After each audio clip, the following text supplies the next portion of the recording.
कभी सोचा है वो जो फिल्मों में दिखाते थे, मशीनें जो इंसानों की तरह सोचें, बात करें, शायद महसूस भी करें?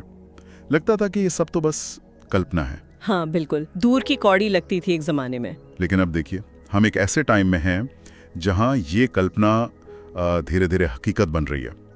मशीनें अब सिर्फ कैलकुलेटर या ऑर्डर फॉलो करने वाली चीज़ें नहीं रहीं, वो भाषा समझ रही हैं, सीख रही हैं, और कभी कभी तो बिल्कुल इंसानों जैसी बातें करती हैं। सही कहा। तो आज हम इसी कमाल के सफ़र को थोड़ा समझने की कोशिश करेंगे।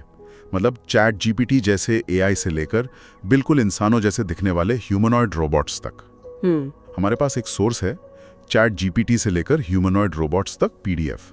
उसके कुछ खास हिस्सों पर हम बात करेंगे, और हमारा मकसद है कि ये जो टेक्नोलॉजी बढ़ रही है और इसके पीछे जो गहरे सवाल उठ रहे हैं उनको थोड़ा खोल कर देखें। बिल्कुल। ठीक है, तो चलिए इस विषय की गहराई में उतरते हैं। तो शुरुआत कहाँ से करें? ये सब शुरू कैसे हुआ? एक टाइम था जब कंप्यूटर हमारी भाषा, मतलब हिंदी, इंग्लिश, ये सब नहीं समझते थे। हमें उन्हें कोड में बताना पड़ता था, है ना? कमांड्स देनी पड़ती थी। हाँ बिल्कुल, शुरू में तो यही था। कंप्यूटर अपनी भाषा बोलते थे, हमें सीखनी पड़ती थी। लेकिन फिर सवाल उल्टा पूछा गया, क्या मशीनें हमारी भाषा सीख सकती हैं? अच्छा। और यहीं से नेचुरल लैंग्वेज प्रोसेसिंग मतलब एनएलपी की कहानी शुरू हुई। और एनएलपी का मतलब सिर्फ ट्रांसलेशन नहीं है, इसका असली मकसद था भाषा के पीछे का मतलब उसका भाव, उसका कॉन्टेक्स्ट समझना। ये मशीनों को इंसानी भाषा का स्ट्रक्चर, उसके इस्तेमाल का तरीका सिखाने की कोशिश थी। काफी मुश्किल काम। और इसी एनएलपी के बेस पर चैट जीपीटी जैसे एडवांस्ड एआई बने हैं ना। और दिलचस्प बात यह है, जैसा कि सोर्स में भी है, कि ये सिर्फ रटे रटाए जवाब नहीं देता। नहीं, बिल्कुल नहीं। ये तो बातचीत से सीखता है, कॉन्टेक्स्ट समझता है, यहाँ तक कि टोन भी पहचान लेता है। कभी कभी तो इसके जवाब पढ़कर लगता ही नहीं कि ये किसी मशीन ने लिखा है। यहाँ एक बहुत मतलब फैसिनेटिंग बात है। अगर आप टेक्निकली देखें ना, तो चैट जीपीटी या ऐसे मॉडल असल में सोच नहीं रहे हैं। मतलब जैसे हम इंसान सोचते हैं वैसे नहीं। अच्छा। उनमें अपनी कोई चेतना या फीलिंग्स या पर्सनल एक्सपीरियंस नहीं होते। लेकिन वो एक चीज में माहिर हो गए हैं, भाषा के पैटर्न को पकड़ना और उसकी नकल करना। Pattern, okay. हाँ, उन्होंने अरबों खरबों वाक्यों से सीखा है कि इंसान किस सिचुएशन में कैसे बोलता है, कैसे जवाब देता है। तो उनका जवाब उसी डेटा के एनालिसिस पर बेस्ड होता है, इसीलिए वो इतना रियल लगता है। अच्छा, तो ये सीखना कैसे होता है? आपने कहा कि ये हर बातचीत से सीखते हैं। इसके पीछे की असली टेक्नोलॉजी क्या है? यहीं पर मामला थोड़ा इंटरेस्टिंग हो जाता है ना? हाँ बिल्कुल, इसकी असली पावर है मशीन लर्निंग ML, और खास तौर पर डीप लर्निंग DL में। ओके, ML और DL। इसे ऐसे समझिए, जब मॉडल बनता है तो उसे इंसानी भाषा के बहुत बड़े डेटा पर ट्रेन किया जाता है। किताबें, आर्टिकल्स, वेबसाइट्स, बातचीत। हाँ। ML एल्गोरिदम इस डेटा में पैटर्न ढूंढते हैं, कौन से शब्द साथ आते हैं, वाक्य कैसे बनते हैं, सवालों के जवाब कैसे दिए जाते हैं। और डीप लर्निंग, जो ML का ही एडवांस रूप है, वो न्यूरल नेटवर्क्स यूज करता है। न्यूरल नेटवर्क, कुछ दिमाग जैसा। हाँ, कुछ हद तक इंसानी दिमाग के स्ट्रक्चर से प्रेरित है। ये भाषा की और भी बारीकियां जैसे टोन, व्यंग्य या मतलब छुपे हुए मतलब समझने में मदद करता है। और हर बार जब कोई यूजर बात करता है तो मॉडल उससे सीखता है, अपने आप को थोड़ा एडजस्ट करता है ताकि अगली बार और बेहतर जवाब दे सके। ओहो, इसका मतलब ये हुआ कि मशीनें सिर्फ शब्द नहीं रट रही, वो बातचीत का फ्लो, इंसानी रिएक्शन के पैटर्न, ये सब समझ रही हैं। सोर्स में भी एक उदाहरण था कि कैसे एआई गुस्से वाले सवाल पे एकदम शांत जवाब दे सकता है। हाँ, या फिर कोई दुखी बात हो तो सहानुभूति वाले शब्द इस्तेमाल कर सकता है। बिल्कुल, ये सिर्फ जानकारी देना नहीं हुआ, ये तो एक तरह की सोशल इंटेलिजेंस हो गई, भले ही सीखी हुई हो। एग्जैक्टली। और यही वो पॉइंट है जहां एआई सिर्फ लॉजिक से आगे बढ़कर इमोशनल रिएक्शन की नकल करने लगा है। ये समझना जरूरी है कि ये असली भावनाएं नहीं हैं। हाँ, वो तो है। ये डेटा से सीखी गई प्रतिक्रियाएं हैं। एआई ने सीखा है कि इंसानी बातचीत में कब कौन सा इमोशनल टच देना सही रहता है या असरदार होता है। कमाल है। तो हमने देखा कि एआई का दिमाग कैसे बना, जो भाषा समझता है, सीखता है और इंसानों जैसा बात कर सकता है। लेकिन कहानियां खत्म नहीं होती। अगला स्टेप क्या था? इस दिमाग को एक शरीर कैसे मिला, मतलब चलने फिरने वाला? हाँ, यहीं पर रोबोटिक्स की एंट्री होती है। देखिए, शुरू के रोबोट्स तो ज्यादातर फैक्ट्री वाले काम करते थे, है ना? हाँ, वो कार बनाने वाले बड़े बड़े हाथ जैसे। बिल्कुल, बड़े, थोड़े भद्दे से और एक ही काम बार बार करने के लिए प्रोग्राम्ड। उनका इंसानों जैसा दिखना या बर्ताव करना कोई गोल नहीं था। लेकिन धीरे धीरे, खासकर एआई में तरक्की के साथ, रोबोटिक्स का फोकस भी बदला। अब ऐसे रोबोट्स बनाने पर जोर दिया जाने लगा जो ज्यादा फ्लेक्सिबल हों, इंसानों के बीच काम कर सके और हाँ, कुछ हद तक इंसानों जैसे दिखें और बर्ताव करें, जिन्हें हम ह्यूमनॉइड रोबोट्स कहते हैं। हाँ, और पिछले कुछ सालों में तो कई जबरदस्त उदाहरण दिखे। सोर्स में भी जिक्र है, जैसे वो सोफिया। हाँ, सोफिया, जिसे नागरिकता भी मिल गई। वही, वो चेहरे के एक्सप्रेशन बदलती है, बात करती है, देख के लगता है पता नहीं सच में कुछ फील कर रही है क्या। और दूसरी तरफ वो बॉस्टन डायनेमिक्स वाला एटलस रोबोट, वो तो दौड़ता है, कूदता है, गुलाटियां मारता है, मतलब गजब का बैलेंस है उसका। हाँ, वो फिजिकल कैपेबिलिटी दिखाता है। और फिर टेस्ला का ऑप्टिमस भी है। हाँ, वो कह रहे हैं कि घर के काम से लेकर फैक्ट्री तक में मदद करेगा और खुद ही सीख सीख कर बेहतर होता जाएगा। ये सारे उदाहरण एक ही तरफ इशारा कर रहे हैं, एआई के दिमाग और रोबोटिक्स के शरीर को मिलाना। अच्छा, मकसद सिर्फ चलने वाला रोबोट बनाना नहीं है। मकसद है ऐसा रोबोट जो देखे, सुने, समझे, सीखे और दुनिया के साथ वैसे ही इंटरैक्ट करे जैसे हम इंसान करते हैं। एआई को वर्चुअल दुनिया से निकालकर फिजिकल दुनिया में लाना। सोचिए जरा, अगर हम चैट जीपीटी जैसे पावरफुल एआई दिमाग को एटलस या ऑप्टिमस जैसे फुर्तीले रोबोट के शरीर में डाल दें, तब क्या होगा? ये कॉम्बिनेशन कैसा दिखेगा? ये तो गेम चेंजर होगा। तब रोबोट सिर्फ ऑर्डर फॉलो करने वाली मशीन नहीं रहेगा। तो क्या करेगा? वो अपने सेंसर्स, कैमरा, माइक वगैरह से जानकारी लेगा, उसे अपने एआई दिमाग से प्रोसेस करेगा, सिचुएशन को समझेगा और फिर खुद हाँ, इंडिपेंडेंटली। वो सिर्फ एक टूल नहीं, एक एजेंट बन सकता है जो अपना लक्ष्य पाने के लिए खुद प्लानिंग कर सकता है। सोचिस में इसका एक बढ़िया उदाहरण था। मान लीजिए आप रोबोट से पूछते हैं, क्या मुझे आज बाहर टहलने जाना चाहिए? एक सिंपल रोबोट शायद बस मौसम बता देगा, लेकिन एक एआई वाला ह्यूमनॉइड रोबोट कह सकता है, हाँ मौसम अच्छा है, धूप है, पर ऐप बता रहा है कि शाम को बारिश हो सकती है और हवा में पॉलन काउंट भी ज्यादा है। अगर आपको एलर्जी है तो ध्यान रखिएगा, छाता और दवा ले जाना चाहेंगे। देखिए, ये सिर्फ जानकारी नहीं है, ये कॉन्टेक्स्ट समझना, एनालिसिस करना और प्रोएक्टिव सलाह देना है। बिल्कुल। और अगर हम इसे बड़ी पिक्चर में देखें तो आज के एडवांस्ड एआई मॉडल्स सिर्फ लॉजिक और भाषा तक ही सीमित नहीं है। उनमें एम्पैथी यानी हमदर्दी और कॉन्टेक्स्ट यानी संदर्भ समझने की क्षमता भी बढ़ रही है। एम्पैथी?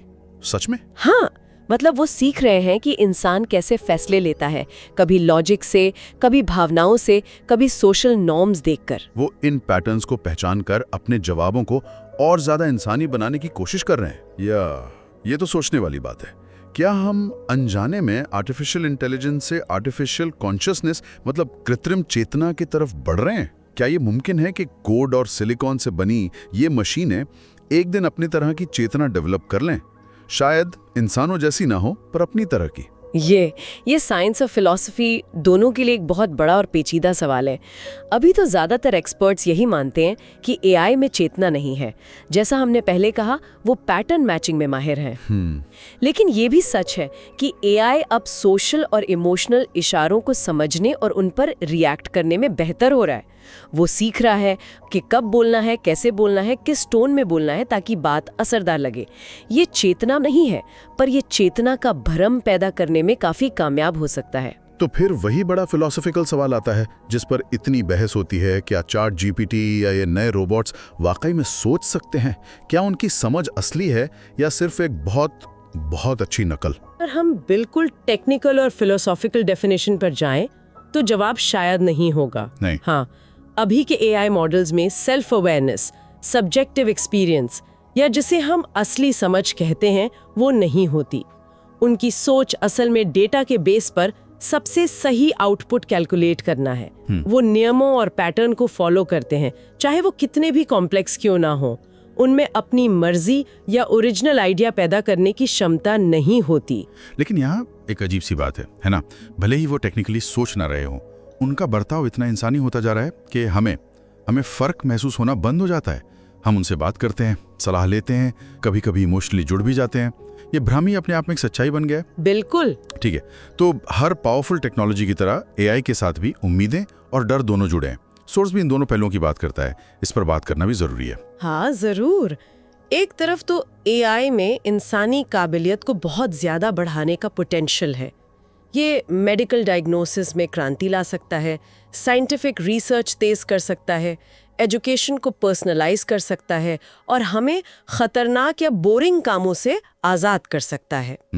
ये सब तो फायदे हैं। हाँ, ये हमें ज़्यादा प्रोडक्टिव, ज़्यादा जानकार और शायद ज़्यादा क्रिएटिव बनने में मदद कर सकता है। सोर्स में ऐसे कई फायदे गिनाए हैं। लेकिन दूसरी तरफ चिंताएं भी हैं। बिल्कुल, और वो भी काफी गंभीर हैं, जिन पर सोर्स चिंता जताता है। सबसे बड़ी चिंता तो नौकरियों की है। क्या एआई ऑटोमेशन से बड़े पैमाने पर बेरोजगारी फैलेगी? हाँ, ये डर तो है। फिर प्राइवेसी का सवाल है। जब मशीनें हमें लगातार देख सुन रही होंगी, हमारे बारे में सीख रही होंगी, तो हमारी पर्सनल जानकारी कितनी सेफ रहेगी? और शायद सबसे गहरा सवाल ऑटोनॉमी, यानी हमारी अपनी आज़ादी का है। मतलब अगर मशीनें हमारे लिए फैसले लेने लगें, चाहे वो फाइनेंशियल एडवाइस हो, मेडिकल ट्रीटमेंट हो या कोई नैतिक फैसला हो, तो क्या हम अपनी फैसला लेने की आज़ादी खो देंगे? क्या हम एआई पर इतने डिपेंडेंट हो जाएंगे कि खुद सोचना ही बंद कर दें? तो इस सब का मतलब क्या निकलता है? मेन सवाल यही है कि अगर मशीनें सच में इंसानों की तरह सोचने लगें या कम से कम उसकी इतनी अच्छी नकल करने लगें कि फर्क करना मुश्किल हो, तो फिर दुनिया में, समाज में इंसान का रोल क्या बचेगा? कंट्रोल हमेशा हमारे हाथ में रहेगा या धीरे धीरे पावर मशीनों के पास चली जाएगी? सोर्स इसे भविष्य की सबसे बड़ी चुनौतियों में से एक मानता है। और यही वो सेंट्रल सवाल है जिसके जवाब हमें आने वाले सालों में खोजने होंगे। ये सिर्फ टेक्नोलॉजी का चैलेंज नहीं है, ये एक नैतिक, सामाजिक और फिलॉसफिकल चैलेंज भी है। हमें एआई के लिए नियम बनाने होंगे, सीमाएं तय करनी होंगी, ये पक्का करना होगा कि इसका इस्तेमाल इंसानियत की भलाई के लिए हो। इशारा सोर्स में है, और जो और भी ज्यादा रैडिकल लगती है वो ये है कि एआई शायद हमेशा हमसे बाहर न रहे। हो सकता है ये हमारे अंदर आ जाए। अंदर मतलब? हम न्यूरालिंक जैसी कंपनियों और brain computer interface BCI technology के बारे में सुन रहे हैं। हाँ, सुना है। इनका मकसद इंसान के दिमाग को सीधे कंप्यूटर या एआई से जोड़ना है। आइडिया ये है कि हम अपनी सोच, याददाश्त या सेंस को टेक्नोलॉजी से बढ़ा सकें। ये अभी बहुत शुरुआती स्टेज में है, पर इसमें इंसान और मशीन के बीच की लाइन को पूरी तरह मिटा देने का पोटेंशियल है। अरे बाप रे, ये तो और भी आगे की बात हो गई। क्या इसका मतलब ये है कि भविष्य में चैट जीपीटी जैसी सोचने की क्षमता या उससे भी बेहतर एआई हमारे अपने दिमाग का हिस्सा बन सकती है? क्या हम एआई के साथ मिलकर सुपर इंटेलिजेंट हो सकते हैं? ये सुनने में एक्साइटिंग भी है और थोड़ा डरावना भी। ये बिल्कुल भविष्य की एक संभावित दिशा है। हो सकता है कि आर्टिफिशियल इंटेलिजेंस और ह्यूमन इंटेलिजेंस अलग अलग न रहकर एक दूसरे में मिल जाएं, एक सिम्बायोटिक रिश्ता बना लें। सिम्बायोटिक? हाँ, मतलब इंसान और एआई मिलकर ऐसी प्रॉब्लम सॉल्व करें और ऐसी चीजें बनाएं जो अकेले किसी के लिए भी नामुमकिन हो। ये शायद इंसानी विकास का अगला पड़ाव हो, एक ट्रांस ह्यूमन भविष्य। तो चैट जीपीटी से लेकर ह्यूमनॉइड रोबोट्स और ब्रेन कंप्यूटर इंटरफेस तक ये सफर सिर्फ कोड और सर्किट का नहीं है। ये इस बात का सफर है कि हम इंटेलिजेंस, कॉन्शियसनेस और खुद इंसान होने का मतलब क्या समझते हैं। ये टेक्नोलॉजी हमें अपने बारे में ही गहरे सवाल पूछने पर मजबूर कर रही है। हाँ, और सोर्स का निचोड़ भी यही है। हमने मशीनों को सोचना सिखाने में कमाल की तरक्की की है, या कम से कम सोचने की इतनी अच्छी नकल करना सिखा दिया है कि वो हमें सोचने पर मजबूर कर दें। लेकिन अब असली चुनौती हमारे सामने है। हमें खुद सीखना होगा कि इस नई पावरफुल सोच के साथ कैसे जिएं, इसे कैसे कंट्रोल करें और इसे एक बेहतर भविष्य बनाने के लिए कैसे इस्तेमाल करें। शायद भविष्य की सबसे बड़ी रेस इंसान बनाम मशीन की नहीं होगी, बल्कि उन लोगों के बीच होगी जो एआई के साथ मिलकर अपनी काबिलियत बढ़ाना सीखेंगे और जो इस बदलाव में पीछे रह जाएंगे। सोचने की कला, चाहे वो इंसानी हो या मशीनी या दोनों का मिक्सचर, पहले से कहीं ज्यादा जरूरी होने वाली है। और आखिर में बात यही निकलती है, कि जो इंसान या समाज इस एआई क्रांति को समझेगा, इसके साथ अडेप्ट करेगा और इसे नैतिक दिशा दे पाएगा, वही इस नई दुनिया में आगे बढ़ेगा। हमें एआई को सिर्फ एक खतरे की तरह नहीं देखना चाहिए, बल्कि इसे एक अभूतपूर्व मौके की तरह देखना चाहिए, जिसके साथ बड़ी जिम्मेदारियां भी जुड़ी हैं। जिम्मेदारियां। जाते जाते एक विचार छोड़ना चाहूंगी श्रोताओं के सोचने के लिए, जो हमारी आज की बातचीत से थोड़ा आगे जाता है, लेकिन सोर्स के मूल सवालों से जुड़ा है। जरूर।